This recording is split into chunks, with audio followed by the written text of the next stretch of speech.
Hey, good morning, guys. I saw an interesting video from TikTok on a guy who jumped into the water and said it had nothing to do with eating food, but rather the temperature change in the water.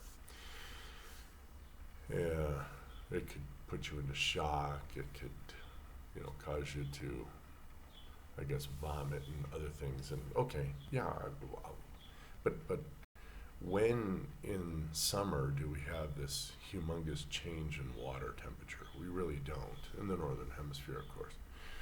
Um, and I only mention this because a lot of people, I heard it when I was little, you have to wait an hour before you go swimming.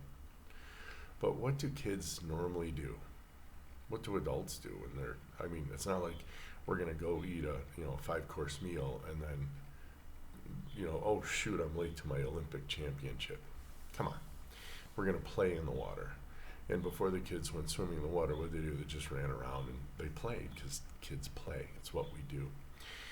So, yeah, there's no truth to the myth. It is a myth. In fact, yesterday I had 8 eggs and a little bit of a special Italian style tomato sauce that I make, which is pretty much zero carb.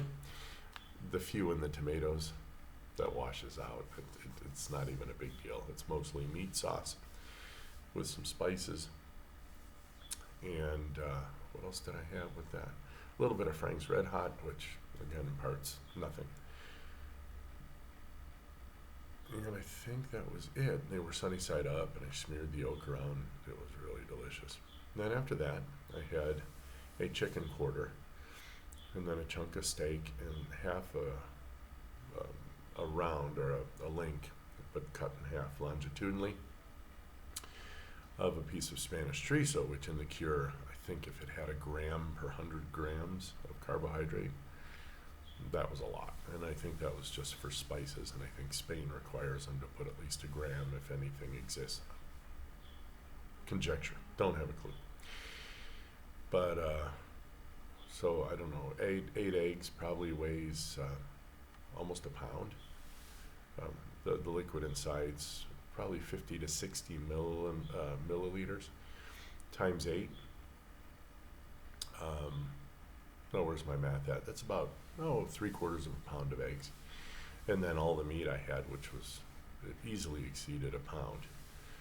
And then Isabel and I had somewhere to go, so we got out, and of course it looked like it was going to rain, so we walked hastily.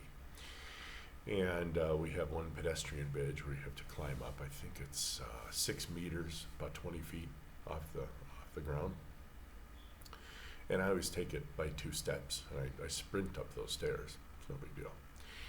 And so we walked pretty briskly, sprinted up the stairs, across the bridge, down. The total walk was, it took us almost an hour. So I'm going to call that because we had to stop also. Normally we can walk 2.5 miles in about 45 minutes. So that was probably 2 miles. Yeah, mile each way. Maybe slightly less. Doesn't matter. The point is, we were out there boogieing for 2 hours, and I don't get any cramps. There are people in the carnivore space, keto space, that will tell you they work out they either eat pre or post workout, and some have this effect, some have that effect, but none of them talk about their muscles doing this.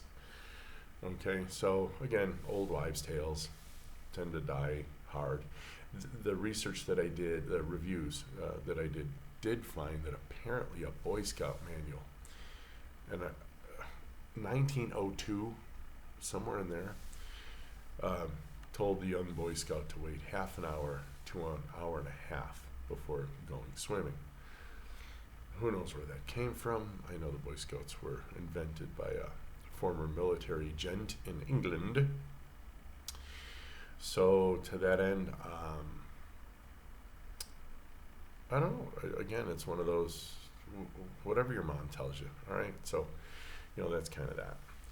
But according to the science, all the reviews. There are no studies on it, and it just doesn't make any sense with my N=1 experience.